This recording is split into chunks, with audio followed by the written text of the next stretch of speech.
Hello there, and welcome to Earth's History, where we explore the moments when life hung by a thread, where the world teetered on the edge of total annihilation, where catastrophe came closer to ending all complex life than at any other time in our planet's 4.5 billion year history. Tonight, we're journeying to the most devastating event in the history of life on Earth, the end Permian mass extinction, known simply as the Great Dying, which occurred 252 million years ago and killed approximately 96% of all marine species and 70% of all terrestrial vertebrate species. This is the story of how Earth nearly died, how volcanic eruptions in Siberia released enough lava to cover an area the size of the United States, how the oceans turned acidic and oxygen depleted, how temperatures soared, how life faced challenges from every direction simultaneously, and somehow, miraculously, a tiny fraction of species survived to rebuild the world. It's the story of the closest life has ever come to complete extinction and the long, slow recovery that followed. If you've ever wondered how fragile life really is, if you've ever contemplated what it would take to destroy a biosphere, if you've ever marveled that we're here at all, given the catastrophes Earth has endured, you're about to discover something both terrifying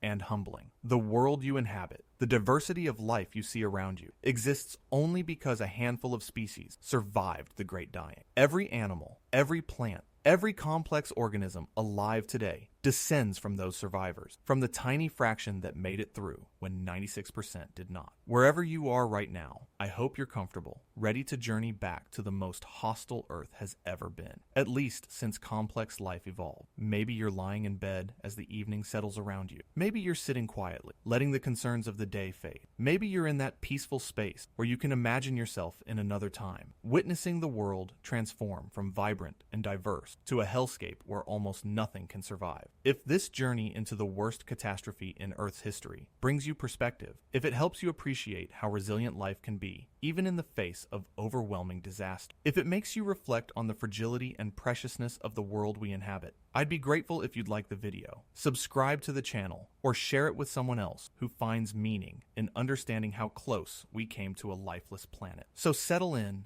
Let your breathing slow, feeling grateful for the air that isn't poison, for the oceans that aren't acidic, for the climate that isn't lethally hot. Let your thoughts drift back 252 million years to the end of the Permian period, to the moment when everything began to go catastrophically wrong. And let's begin. Because somewhere in what is now Siberia, deep beneath the Earth's surface, magma was rising, enormous volumes of it, preparing to erupt in the largest volcanic event in the past half-billion years. An eruption that would last for millions of years and transform the entire planet into a place where almost nothing could live.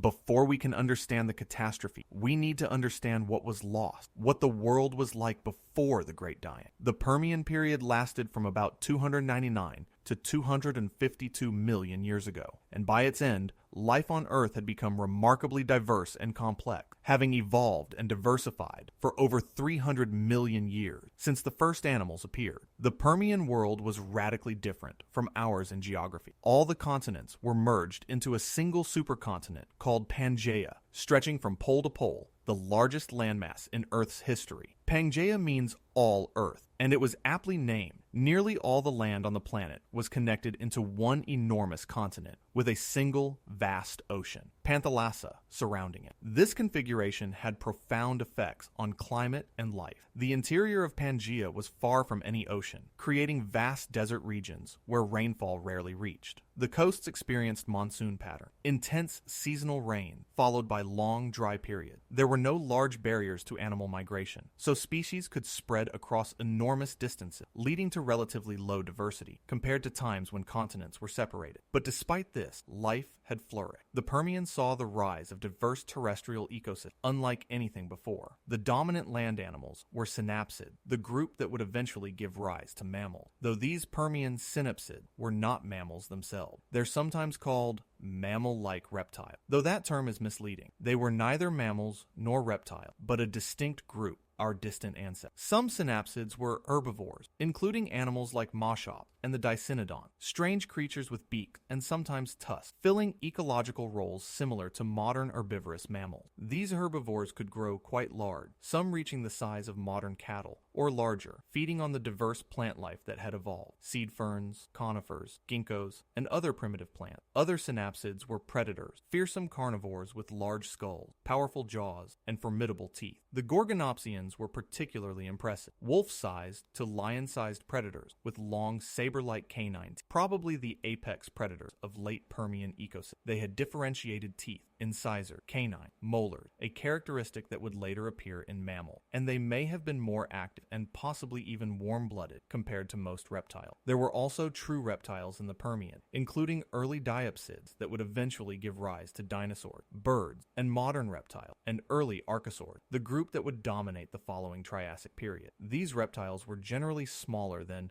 the dominant synapsids, but were diverse and successful in their own right. In the oceans, life was equally impressive. The Permian seas hosted diverse communities of marine invertebrates: brachiopods, lampshells, bryozoans, moss animals, crinoids, sea lilies, corals, and countless other groups. There were ammonoids, squid-like creatures with coiled shells, and nautiloids, relatives of the modern nautilus. There were diverse fish, including sharks and bony fish, and marine reptiles beginning to explore aquatic lifestyles. The reefs of the Permian were built not by corals primarily, but by sponges and calcareous algae, creating complex three-dimensional structures that supported rich communities of organisms. These reefs were among the most diverse habitats in the ocean, hosting perhaps thousands of species in complex food webs. Insects in the Permian were diverse, and some were enormous by modern standards, though not as gigantic as in the earlier Carboniferous period. There were early beetles, ancient dragonfly relatives, primitive forms of many modern insect groups. Plant life on land had diversified considerably. The Permian saw the continued evolution of seed plants, including early conifers, seed ferns, extinct groups that resembled ferns but produced seeds, and ginkgos. These plants formed forests and woodlands across much of Pangaea, where moisture was sufficient, creating habitats for the diverse animal life. This was the world at the end of the Permian, a world full of life, diverse, complex, with ecosystems that had been developing for hundreds of millions of years. It was a world that seemed robust, established, permanent, and then everything fell apart. The catastrophe began in what is now Siberia, in a region of Russia west of Lake Baikal. Here,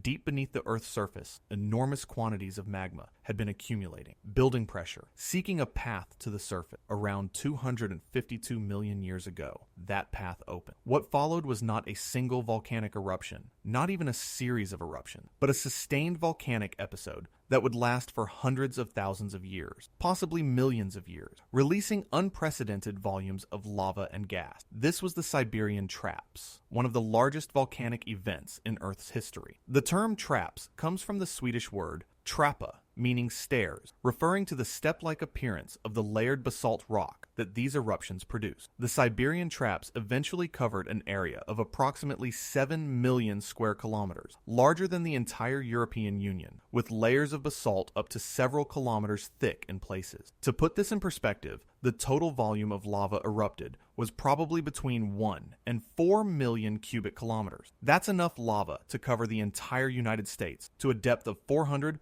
to 1,600 meters. It's orders of magnitude larger than any volcanic event in recorded human history. But the lava itself wasn't the primary killer. Lava flows, while locally devastating, are slow-moving and can be escaped. The real danger came from what the eruptions released into the atmosphere: gases. The Siberian Traps eruptions released enormous quantities of carbon dioxide, sulfur dioxide, chlorine, fluorine, and other volcanic gases. The CO2 alone is estimated at trillions of tons, enough to dramatically increase atmospheric carbon dioxide levels, triggering severe global warming through the enhanced greenhouse effect. The sulfur dioxide was particularly deadly in the short term. When SO2 reaches the upper atmosphere, it reacts with water vapor to form sulfuric acid aerosols, tiny droplets that reflect sunlight, called causing cooling. Major volcanic eruptions in historical times, like Mount Pinatubo in 1991, have caused measurable global cooling for a year or two following the eruption through this mechanism. But the Siberian traps weren't a single eruption. They were continuous or near-continuous eruptions for hundreds of thousands of years. The sulfur dioxide release would have been sustained, creating persistent acid rain across the planet, poisoning lakes and streams, damaging plant life, disrupting ecosystems. Making matters worse, the Siberian traps erupted through coal beds and petroleum deposits. When lava flows through these carbon-rich sediments, it heats them, causing them to release additional carbon dioxide and methane, a greenhouse gas much more potent than CO2. This amplified the greenhouse effect, driving temperatures even higher. Some researchers estimate that the methane release may have been enormous, potentially coming not just from the volcanic heating of organic sediments, but also from the destabilization of methane hydrate, frozen methane trapped in ocean sediments that becomes unstable and releases gas when ocean temperatures rise. This creates a runaway feedback. Warming releases methane. Methane causes more warming, which releases more methane, and so on. The result of all this volcanic activity and gas release was a cascade of environmental changes, each deadly, all occurring simultaneously. Global warming. Atmospheric CO2 levels probably increased several fold, perhaps reaching 2,000 to 8,000 parts per million, compared to pre-industrial levels of about 280 ppm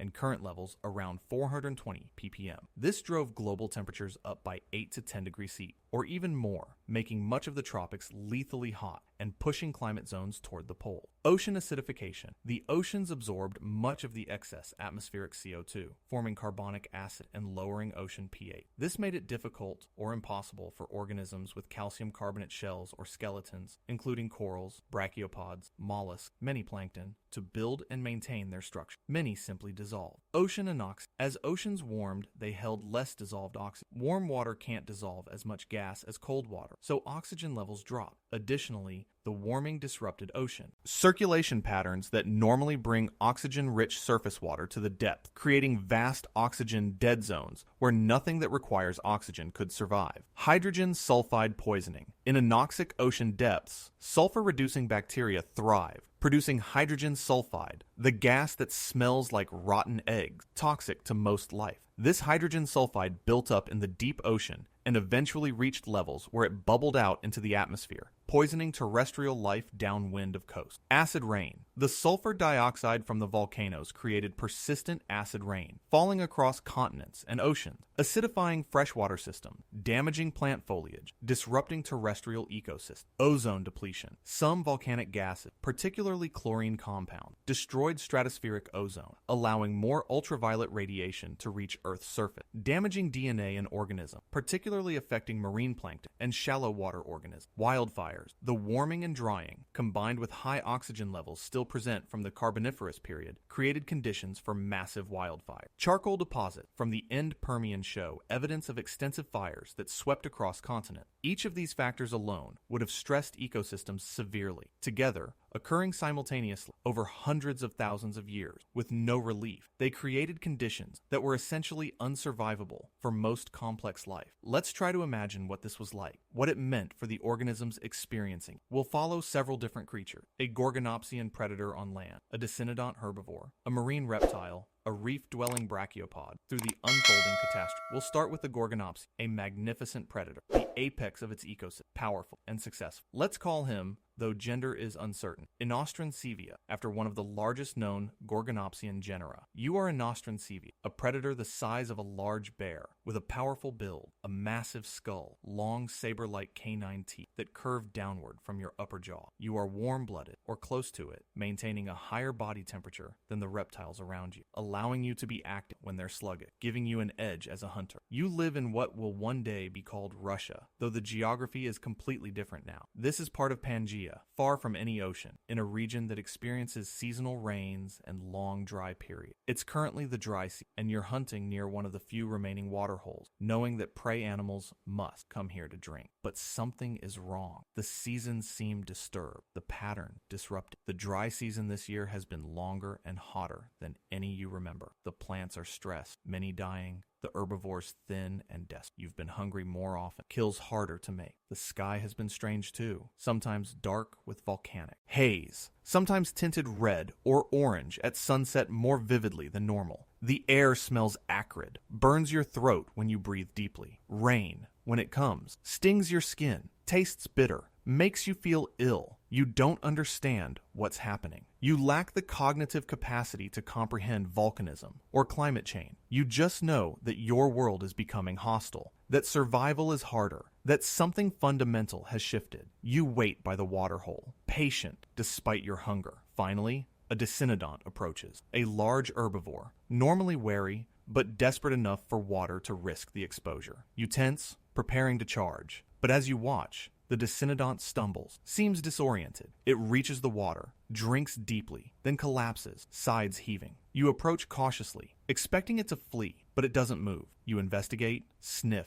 and realize it's dying, not from injury, but from something internal, some sickness. You could eat it, but something in your instincts warns you away. Sick prey is dangerous prey. Disease can transfer. You back away, frustrated, still hungry. Over the following weeks, you see this more and more. Animals dying without obvious cause, water holes drying up completely, plants withering, the world becoming increasingly barren. You travel further seeking food, but everywhere is the same. Stressed ecosystem, dying organism, a world in collapse. You're growing weaker, haven't eaten properly in weeks. Your body is burning its own tissues to survive. Other predators are in similar condition. You occasionally encounter them, but there's no energy for territorial dispute. You're all just trying to survive. Then comes the fire. You smell smoke first, see the horizon glowing orange. The wildfire sweeps across the landscape, driven by strong wind, consuming the dried vegetation that covers the ground. You run, along with every other mobile organism, fleeing the advancing flame. Many don't make it. The old,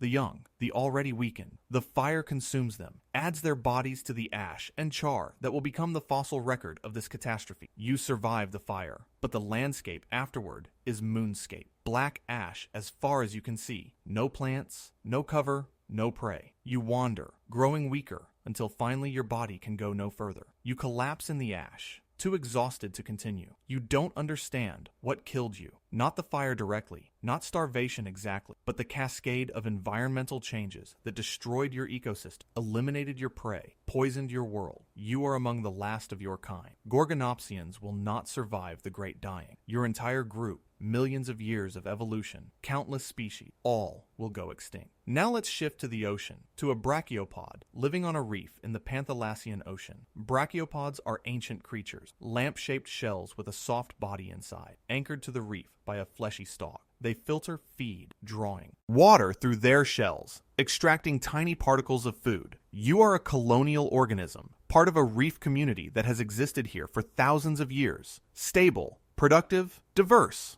The reef is built by sponges and calcifying algae, creating complex three-dimensional structure. Countless species live here. Other brachiopods, bryozoans, crinoids, snails, worms, fish. A complete ecosystem packed into the reef structure. The water is clear, warm, oxygen-rich. Currents bring nutrients from the deep ocean, supporting the plankton that you feed on. Life is good, unchanging, as it has been for as long as your lineage can remember. Millions of years. But changes are coming, though you have no way to detect them yet. The ocean is warming, slowly at first, then more rapidly. The pH is dropping as CO2 dissolves into the water. Oxygen levels are beginning to decline. As warmer water holds less dissolved gas, you begin to feel stress. Your shell is harder to maintain, seems to be dissolving at the edges. You're expending more energy on shell maintenance, leaving less for feeding, growth, reproduction. The plankton you feed on is less abundant, possibly stressed by the same factors affecting you. Other organisms on the reef are showing similar signs. The calcareous algae that help build the reef structure are growing more slowly. Their calcium carbonate skeletons fragile. Some are dying, leaving bare patches on the reef. The water is becoming murky, full of suspended particles, dead plankton, decaying organic matter. The current patterns are changing, sometimes bringing water that smells wrong, that makes you and your neighbors close your shells, refuse to feed. Then one day, the water changes dramatically. It becomes dark,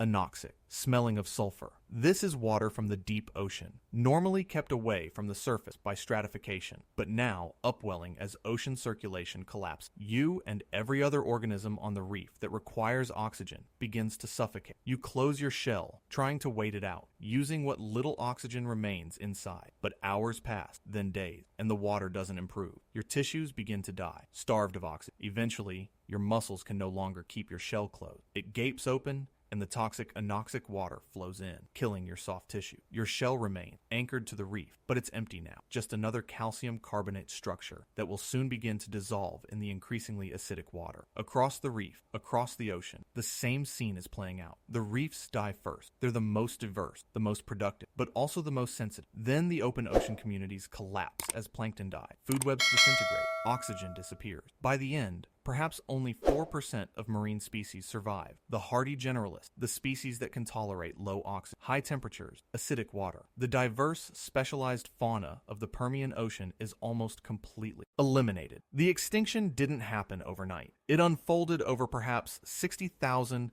to 200,000 years, according to various estimates, a long time by human standards, but geologically instantaneous. For the organisms living through it, it would have seemed like the world was ending in slow motion, each generation slightly worse than the last, each year more difficult, more hostile, until finally the ecosystem couldn't support complex life anymore. Some organisms went extinct quickly, unable to tolerate the initial changes. Others persisted longer, adapting, shifting their ranges, finding refugia, but eventually even these succumbed as the changes intensified and spread globally. By the end of the extinction pulse, Earth's biosphere was devastated beyond anything before or since. In the oceans, approximately 96% of all species went extinct. On land, about 70% of terrestrial vertebrate species disappeared. Insects, usually resilient, experienced their only known mass extinction, with perhaps 30% of insect orders going extinct. But it wasn't just species diversity that was lost. Entire ecosystems collapsed. The reef systems, which had existed in various forms for hundreds of millions of years, disappeared entirely. It would take millions of years for reef ecosystems to recover, and when they did,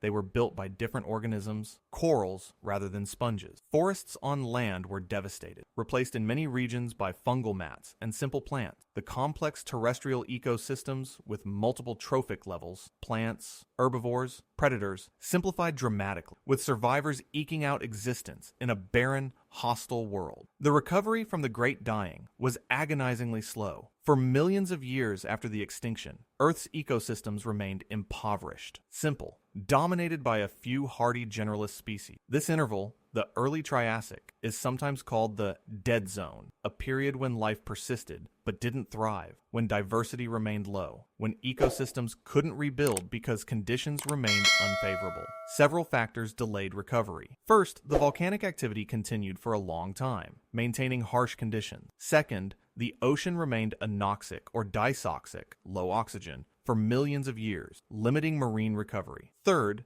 the extinction had eliminated so many species that ecosystems lacked the components necessary to rebuild complexity. Keystone species were gone, ecological relationships disrupted, evolutionary innovations lost. But gradually, over 5 to 10 million years, life recovered. New species evolved from the survivors, filling empty niches, experimenting with new body plans, new strategies. The Triassic period saw the rise of entirely new groups: the dinosaurs, the first mammals, tiny creatures evolving from synapsid survivors, marine reptiles like ichthyosaurs and plesiosaurs, new types of fish and invertebrates. This recovery illustrates an important principle. Mass extinctions reset the evolutionary clock, but they don't end evolution. The survivors, freed from competition with the previously dominant groups, diversify rapidly, filling empty niches, often in unexpected ways. The world that emerges from a mass extinction is radically different from the one that entered it, with different dominant groups, different ecosystems, different rules. The Great Dying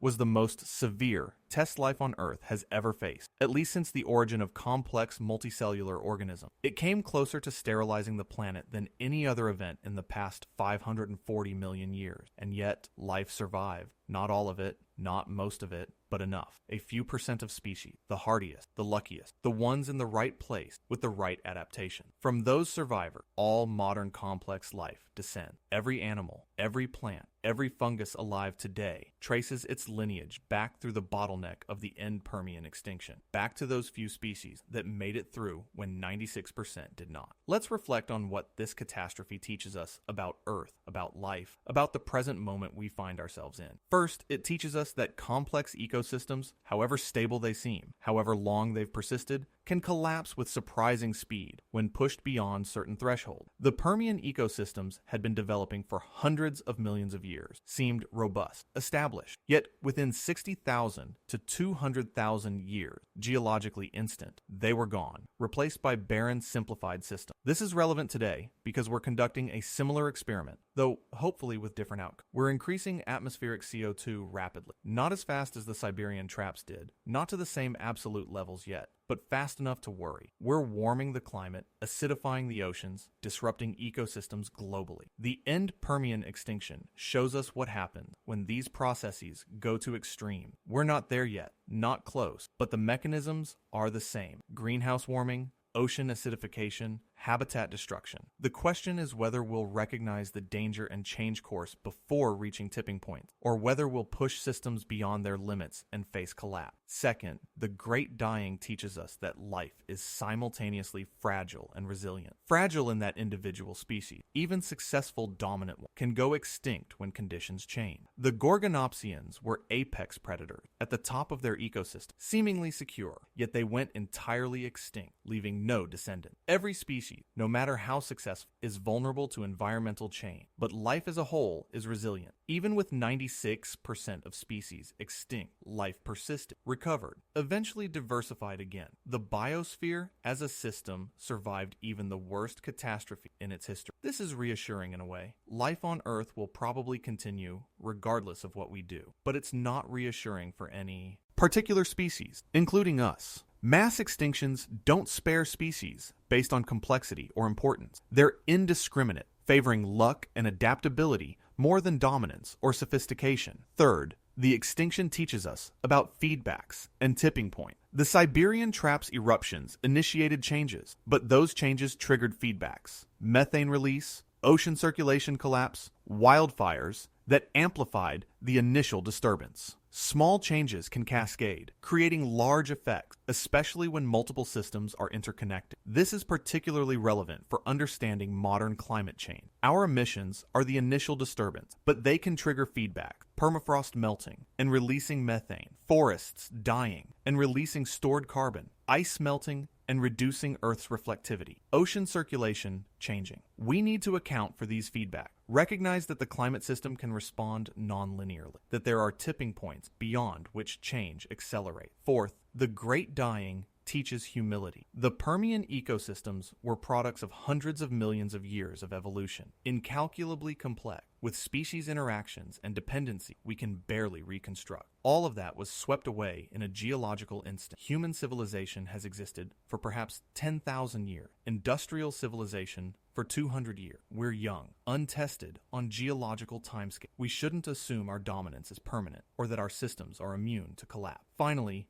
the extinction teaches us about recovery. Even after the worst catastrophe, life eventually recovered, diversified, created new ecosystems as complex and productive as those that were destroyed. Recovery took millions of years, longer than humans have existed as a species, but it happened. This is simultaneously hopeful and sobering. Hopeful because it shows that even catastrophic damage can be repaired given time. Sobering because the time scale is so long, because the recovery involves completely new ecosystems and species, not restoration restoration of what was lost. The species that went extinct in the Great Dying are gone forever. The ecosystems they were part of are gone forever. What came after was different, new, built from the survivors, but not a restoration of the past. If we cause a mass extinction event through our activity, and we're currently on track to cause something significant, though hopefully not on the scale of the Great Dying, the recovery will follow similar pattern. Life will persist, will eventually recover, will diversify again, but the species lost won't return. The ecosystems destroyed won't be restored. What comes after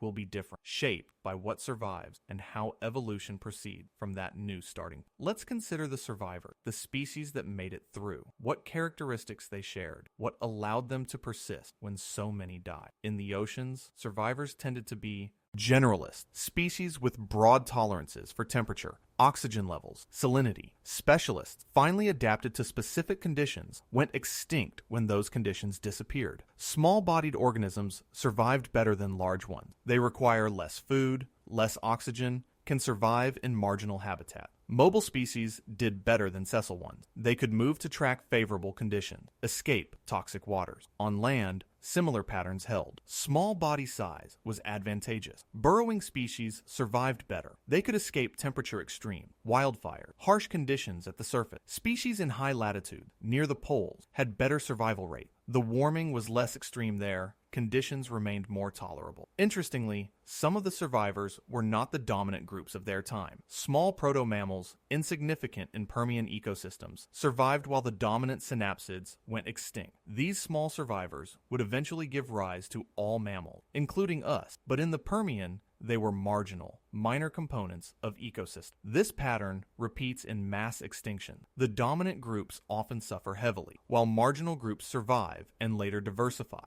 Dominance in stable times doesn't guarantee survival through catastrophe, flexibility, small size, broad tolerances, luck. These matter more than competitive superiority. The recovery phase saw interesting patterns too. The early Triassic was dominated by just a few species with enormous ranges. Lystrosaurus, a descendant herbivore, had a nearly worldwide distribution, making up perhaps 95% of terrestrial vertebrate fossils from this time. This kind of low diversity dominated by cosmopolitan generalists is characteristic of post-extinction recovery phase. As conditions gradually improved, diversity increased, specialists reappeared, ecosystems became more complex again. New groups evolved. Dinosaurs appeared in the Middle Triassic, diversifying rapidly in the Late Triassic. Marine reptiles radiated, filling niches left empty by the extinction of many fish and invertebrate groups. By the end of the Triassic, perhaps 30 to 40 million years after the Great Dying, Earth's ecosystems were recovered in the sense of being complex and diverse again. But they were completely different. Different dominant groups, different structures, different species. The Permian world was gone, replaced by the Triassic world, which would in turn be replaced by the Jurassic, and so on through geological time. We've focused heavily on the catastrophe, on the death and destruction. But let's also consider the individual experiences of survival, of the organisms that made it through, the lineages that persisted. Imagine you're a small cynodont, a member of the synapsid group that would eventually give rise to mammal. You're rat-sized, insectivorous, nocturnal, living in burrows to escape the heat of the day and the predators that hunt in daylight. The world above is dying. You see it when you emerge at night to feed. The plants are withered. The larger animals are thin and desperate, sometimes dead, but you survive. You're small, need little food. You eat insects, which are still relatively abundant because they're feeding on dead plant matter and carcasses. You can tolerate a wide range of conditions, can survive brief periods without food, without water. Your burrow protects you from the worst, from temperature extremes, from wildfires, from the toxic air that sometimes sweeps across the landscape. You retreat deep when conditions at the surface become intolerable, emerge when they improve. You don't understand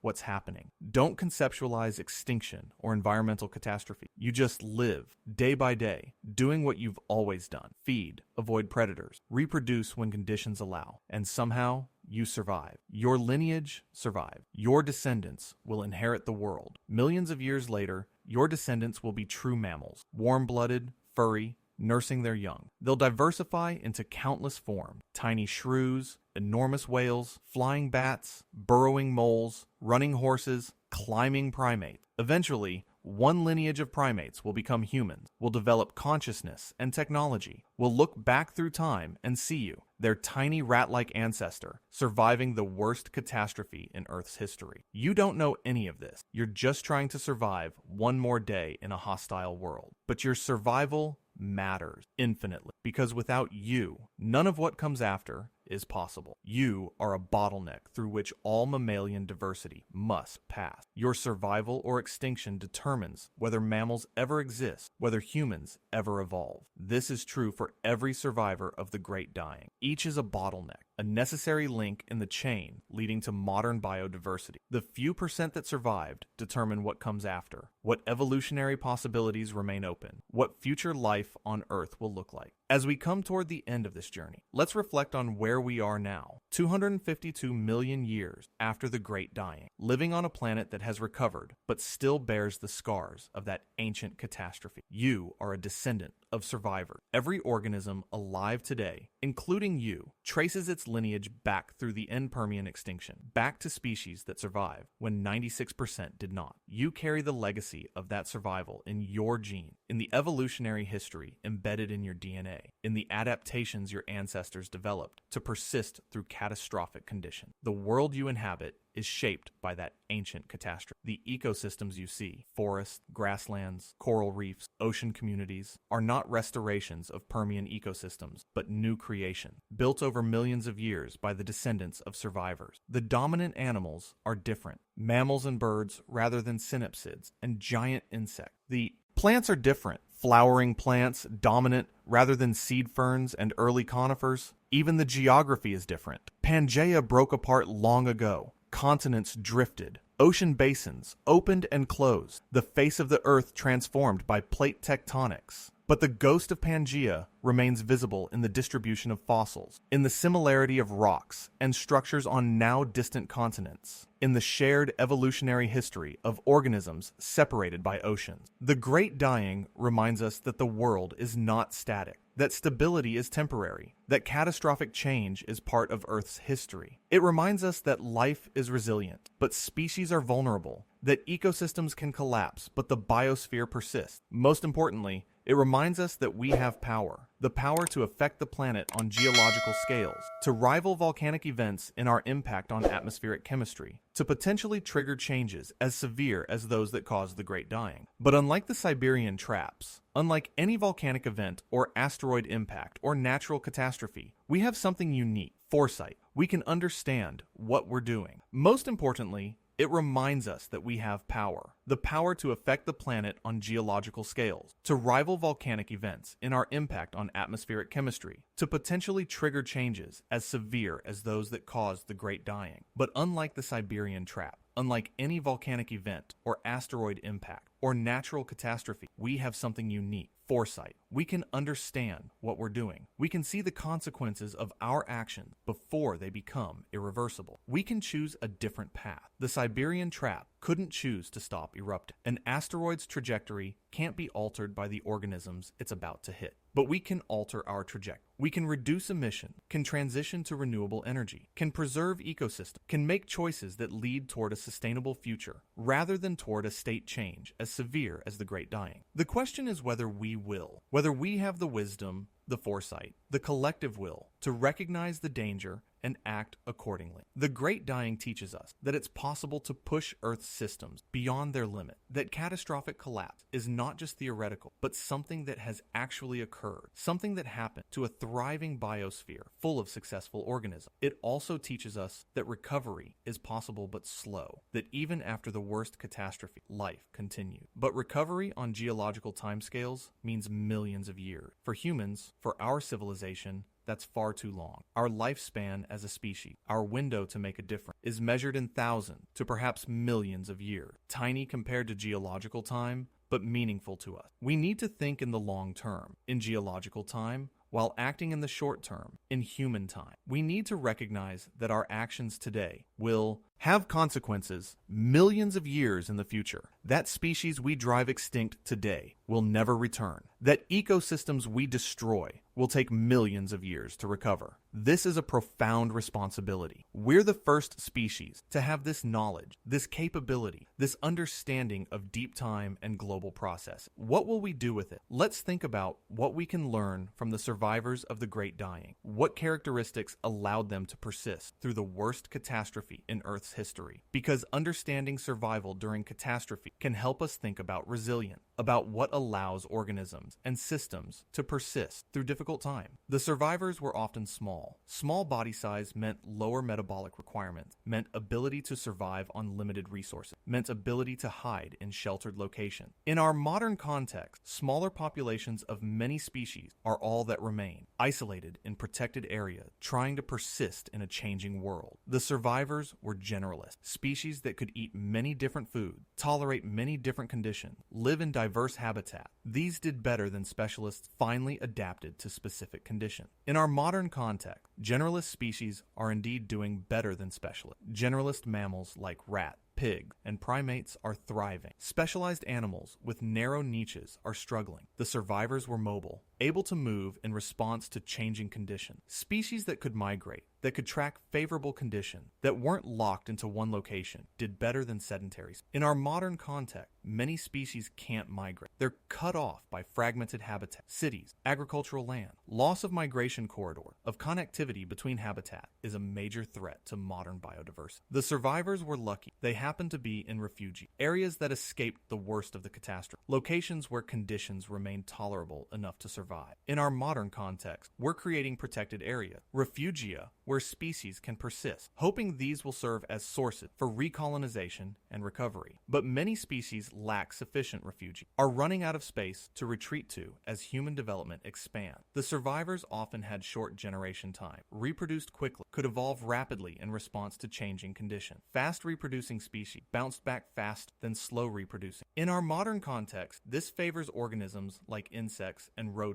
that reproduce quickly over organisms like elephants and whales that reproduce slowly. It also favors human-adapted species, the animals and plants that thrive in human-dominated landscapes. The survivors weren't necessarily the dominant species of their time. The small proto-mammals weren't dominant in the Permian, but they survived to inherit the Earth. The species that matter most for future recovery aren't necessarily the ones we think are most important today. This is humbling in a way. We focus on charismatic megafauna, on large predators and herbivores, on species we find impressive, but small, unassuming species might be more important for future recovery. Now let's consider what the Great Dying tells us about tipping points and feedback loops, about how catastrophes amplify from initial disturbances. The Siberian Traps eruptions were the initial driver, but they triggered cascading feedback. Warming from CO2 caused methane release, which caused more warming anoxia in oceans, reduced life, which reduced oxygen production, causing more anoxia ice loss at high latitudes, reduced reflectivity, which caused more warming vegetation loss, reduced transpiration, which changed rainfall pattern.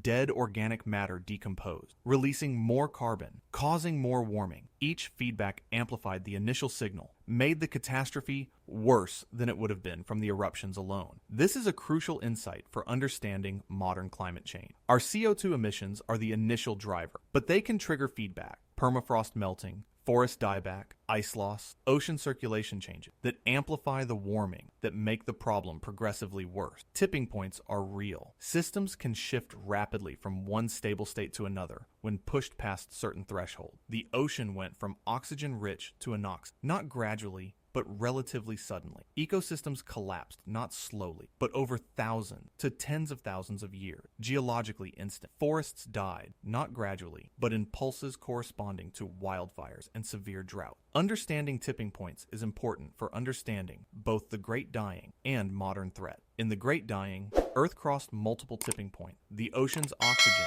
carrying capacity, the biosphere's resilience, ecosystem stability in various regions. Each tipping point crossed made recovery harder, made the catastrophe more severe. In modern times, we're at risk of crossing tipping points in several systems: the Greenland ice sheet, the West Antarctic ice sheet, the Amazon rainforest, ocean circulation system, permafrost. These aren't purely academic concerns. Tipping points in these systems could trigger cascading changes affecting human civilization, affecting agriculture, affecting billions of people. The Great Dying teaches us to take tipping points seriously, to recognize that systems have limits, that pushing beyond those limits can trigger rapid, irreversible changes. It teaches us that catastrophes can escalate, that feedbacks can amplify initial disturbances, that seemingly stable systems can collapse when pushed too far. Let's think about what recovery from a modern catastrophe would look like, using the Great Dying as an analog. Not to be pessimistic, but to understand what we're risking, what the consequences could be if we fail to change course, if we triggered a catastrophe comparable to the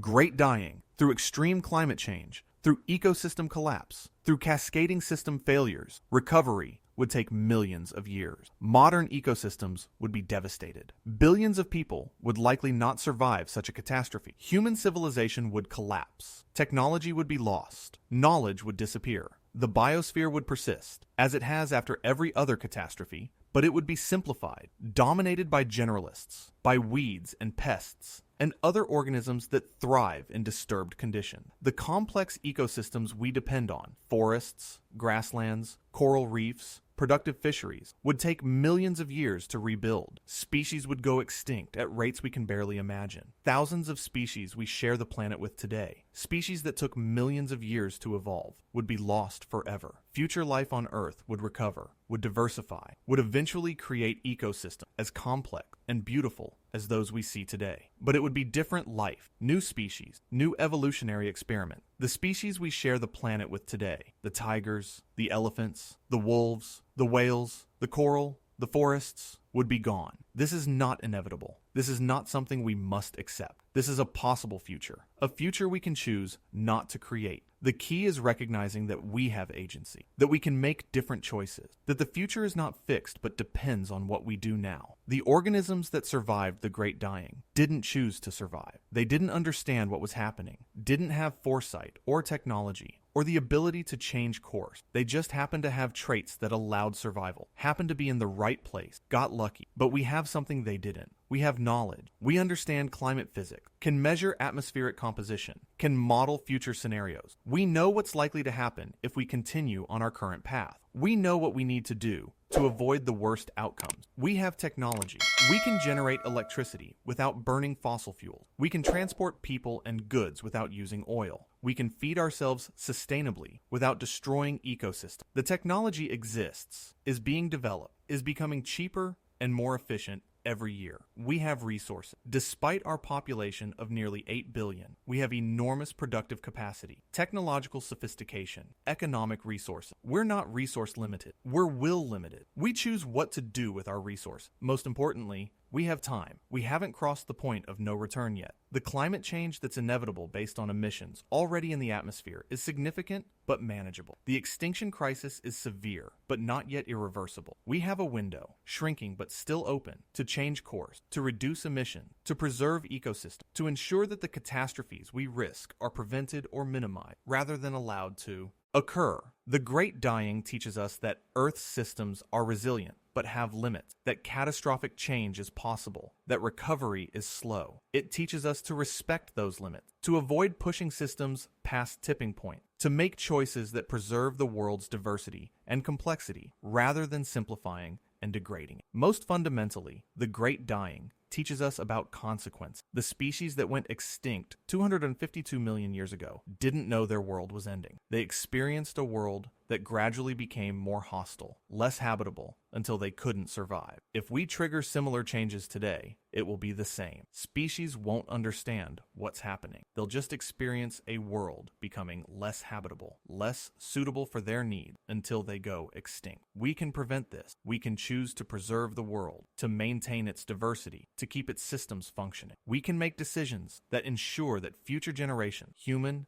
and non-human inherit a living, thriving planet rather than a degraded, simplified one. This is the ultimate lesson of the Great Dying, that the world is fragile, that life is precious, that what we do matters enormously for the future of Earth's biosphere, that we have responsibility not just to ourselves, but to the countless species that share this planet, to future humans who will inherit the consequences of our choice. Let's return to the present moment, to where we are now, 252 million years after the catastrophe. The Great Dying is ancient history, a pale footnote in most people's awareness, if they're aware of it at all, but its consequences echo forward to today. Every organism alive is shaped by the evolutionary history that began with the survivors of that extinction. Every ecosystem carries the mark of millions of years of recovery and rebuilding. We live on a planet that has been through the worst and survived, that has recovered and rebuilt after near total annihilation. That's encouraging. It speaks to the resilience of life, to the capacity of nature to recover, to regenerate. But it's also a warning. If Earth's systems can nearly be destroyed, can be pushed to the brink of collapse, then we need to be careful about how we treat them, how we push them, how much stress we apply.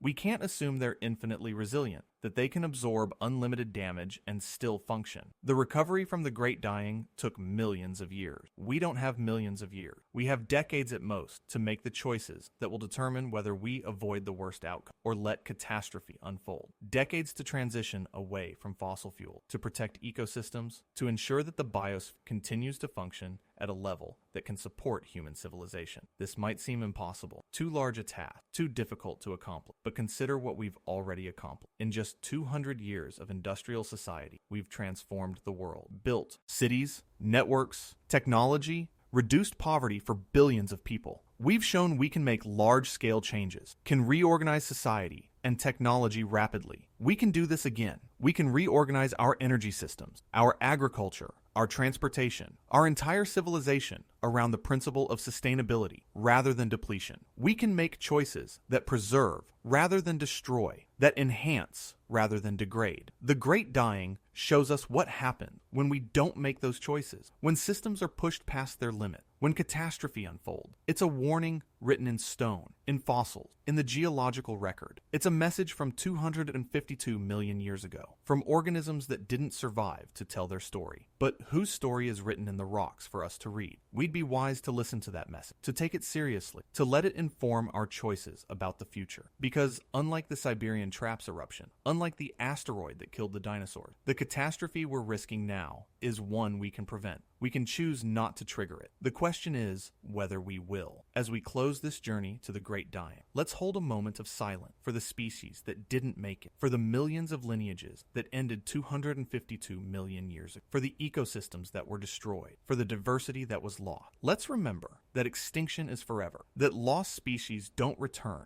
that what's destroyed isn't restored. And let's use that memory to inform our choices about the future, to motivate us to prevent the sixth mass extinction, to ensure that the diversity of life on Earth persists, that ecosystems continue to function, that future generations inherit a living, thriving planet rather than a degraded one. Sleep well, knowing that you carry within you the survival of your ancestors, that your existence traces back through the Great Dying, back to species that survived the worst catastrophe in Earth's history. That resilience, that survival, that capacity to persist, you carry it in your gene, in your being, and let that knowledge motivate you when you wake to make choices that honor those ancestors, that preserve the world they inherit, that ensure that future generations will also carry that legacy of survival forward into an uncertain future. Thank you for joining me on this journey to the end of the Permian, to the Great Dying, to the worst day in the history of complex life on Earth. Until next time, may you appreciate the fragility and resilience of life. May you understand your place in the long chain of existence, and may you make choices that preserve the world for those who come after. The Great Dying ended, as all catastrophes do. Life persisted, recovered, diversified, rebuilt. The same will happen again, as it always does. The only question is what survived, what the future looks like, whether we and the countless species that share this planet with us are part of that future or left